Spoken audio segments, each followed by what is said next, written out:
We're going to talk about the two teams. We're going to start looking at Spain first. And incredible to me, really, that they've only won one World Cup. It was 16 years ago, 2010, they managed to get it done. Considering the great players and the great teams that they've had over the years, you probably would have expected them to win more than one. They have a chance to add to that tally. What is the reason, Michael, you think potentially they haven't been able to get it done on this biggest of stages? Well, I think when you look at the golden generation, there was always this aging out process, and we see it with every single nation's golden generation. This group here defined football for a decade. You look at the winners from Real Madrid, obviously tiki-taka style that defined football, definitely when I was playing through my times as a professional footballer. So many gifted individuals, but their aim was to put Spanish football on a map, and it was about winning, working together, and it took 10 years for them in terms of getting a manager in Luis de la Fuente from when they hired him to now to be back on almost the mountaintop. And I found it interesting because I think you can find out a lot about a manager, and maybe Lionel Scaloni, who I know you're going to talk about in a bit, shares a bit of this. But when Luis de la Fuente was hired, they asked him, how would you define who you are and what your system is? He goes, I don't have a system. My system is work. Every single player that plays for me has to be bought into work. And we saw against France, every single player, whether you were Lamine Yamal, whether you were Rodri, whether you were the back four, this Spanish national team, whether at the Euros or the World Cup, every single one of them is bought in to work on both sides of the ball. Yeah. Yes, the course principles of Spanish football, committed to possession, keeping the game, the high footballing IQ. But man, this Spain team, they will come to work in this final. Ian, from the Argentina perspective, Michael used the mountain word there. One of the biggest mountains to scale in world football is trying to go back-to-back at World Cups. It's been done so few times. This is the opportunity that Argentina have. They won the World Cup in Qatar. Now they can go back-to-back. Yep. Is that weight of history potentially preying on their minds? Do they feel pressure? That's probably the question.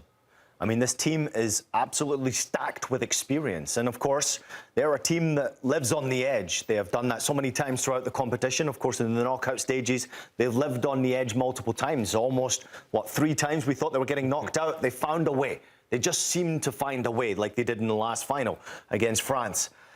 It's the first time in history that you're seeing the South American champions going up against the European champions, which is probably the perfect story and an opportunity for us all to enjoy what should be a spectacle. But of course, Spain have this habit of being able to drown the game down and frustrate you, take the ball away from you and dominate. 2010, one of the most boring finals I ever watched. I understand there, half of Spain is after me right now in my mentions. I get it. I understand it. You're all frustrated because I chose the opposition. But good luck keeping Argentina down with the experience that they've got. And it also goes down to Scaloni. Getting the starting 11 is going to be tremendously important. I'm not sure that if Simeone will start this game. I think they'll be a bit more defensive-minded in the first 45 minutes this time around. I think tactically he'll try to slow the game down a little bit, similar to Spain, and allow Spain to have the ball. And then in that second half, because it is an aging group and understanding the average age of the starting 11 majority of the times is over 30 years old, Scaloni's got enough weapons to be able to go for it in the second half, and of course into extra time as well. But Spain just have this way of being able to slow the game down, dominate in possession of the ball. When they give up possession of the ball, how quick they win the ball back. They choke you. They hold their hand up against your throat and they stop you from breathing. That's how they play football. But we sometimes have a tendency to forget the immense ability that Spain have and the way that they can kill you off by creating 1 or 2 chances. They can win football games. I just don't know if you can do that against this Argentina side. They've got too many weapons, too many different directions they can go in. And that performance against England has told me it was their best performance in this World Cup, especially in that second half, that they're ready for a final. No matter who the opposition would have been, whether it have been France or Spain, I think Argentina would have gone in looking forward to it. If Messi goes back-to-back, does that cement his legacy as the best player ever?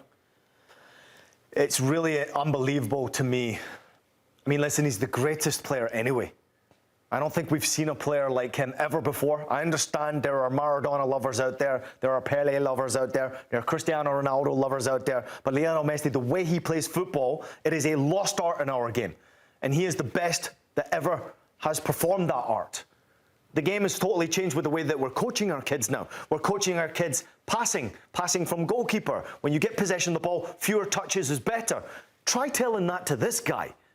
This guy wants to have the ball at his feet so that they can dominate a game. If he wins a World Cup again, I find it very difficult to say he's not the greatest World Cup player ever. And only 2 weeks ago, I was saying that Kylian Mbappe was on his way to taking that mantle. So this is what the genius does. He has a way of shutting us all up and does all of his football is talking by playing football. And that's remarkable. Who's to say at 39 years old he's not going to be writing that chapter once again? Who's to say that? Who's to say it? And Michael, we mustn't forget that on the other side of the pitch, we've got a player who could turbocharge his international and career so far in Lamine Yamal, given the way that he's been playing so far, what he's achieved in club football. And I think there is an opportunity for Lamine Yamal to write his name into the history books at such an early stage of his career. Great point. Yeah, I mean, just look at some of these names. These are teenagers, especially the two Brazilians that have gone on to just redefine what we think is possible about football, and especially O Fenomeno. I remember just watching him in the '98 World Cup and just being awestruck about what he was going to do next. For Lamine Yamal, the likes of Kylian Mbappe as well, there's this tidal wave of belief, this self-belief, this swagger, but also this maturity. I thought it was a more mature performance. Maybe Luka Dean was prime target #1, public enemy #1 right now, if you're a Le Bleu fan. But for Lamine Yamal, when you look across the way, this is going to be one of his biggest tests yet, because I love the freedom that he has to be himself. You look at his Instagram stories, he's never shy about maybe being a bit overconfident, a bit cocky for some people, but I love the self-confidence. If you're Nicolas Tagliafico, get a good night's sleep, because Lamine Yamal's coming. Every single player, there's a coming-of-age moment. Kylian Mbappe had the coming-of-age moment against Argentina first, but also put his stamp on the final. Ronaldo, he's had many of coming-of-age moments at the age of 17. Wasn't a main fixture of the '94 team, but we saw that Copa Americas. We saw that crescendo fill in 1998. I just wonder, at this World Cup final, with all eyes on Messi, will we be talking about Lamine Yamal at the final whistle? Listen, Lamine Yamal hasn't even written a chapter yet in this competition. He's been a bit part role of what Spain's success has been, basically down to the team performance. And I wouldn't put it past them from having yet again another team performance. And now Yarzabal stepping up and scoring a winning goal or something like that. Or Olmo, who I thought was terrific in the semi-final, stepping up and being the difference maker. But Lamine Yamal has this generational talent, and he is similar to Lionel Messi. He's kind of a lost art, and he's a unique player where he actually likes to dribble with the ball. Whereas we're taught now, especially in Spanish football, no, pass the ball, touch and move, touch and move. This guy goes his own way, and I wouldn't be surprised if he is the difference maker. Let's not forget Tagliafico in that left fullback position, Molina in the right fullback position. Pretty poor in this game against England. They were exposed against England. There's an opportunity for the youngster to really sort of rewrite history and become yet again that another youngster. Who's betting against him, Adam? Obviously disappointing that he hasn't picked up that Champions League trophy with the disappointment that Barcelona has had. But I wouldn't put it past him, because in the international stage, what he did do in the Euro final is he had an impact in some way, and he doesn't have to score goals to do that. And I think given what we saw in the semi-final, where it was billed as Yamal against Mbappe, and Mbappe didn't really show up and Yamal didn't do that much, I think my hope for the final is that both of these two stars have a great game. I mean, how good would that be if we've got, you know, it's like a boxing match, Messi going one end and Yamal at the other. Who do you give the edge to going into the final? What's your gut telling you? Look, I bet against Argentina every single step of the way, mostly because I am a Cabo Verde fan. I'm Cabo Verdean today. I'm Cabo Verdean forever. Did Cabo Verde have a record against these two? Yeah, no, not until this point. They didn't lose, did they? Cabo Verde's the only team that performed well against these two. It's hard to bet against Argentina in the final. The experience, we've seen experience come to fruition time and time again. So you're going Argentina? Argentina, yeah. Score? 3-2.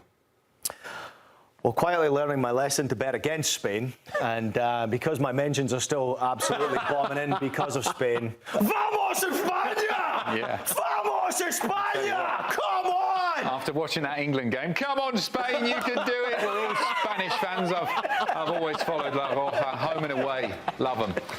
Don't forget Pig Beach, as we said. Live coverage, morning footy beginning at 11 a.m. Hannah, JD, Jimmy, Ian and Charlie will be there. And then Poppy, Nige, Grella and Troy after that on Golazo. Match day.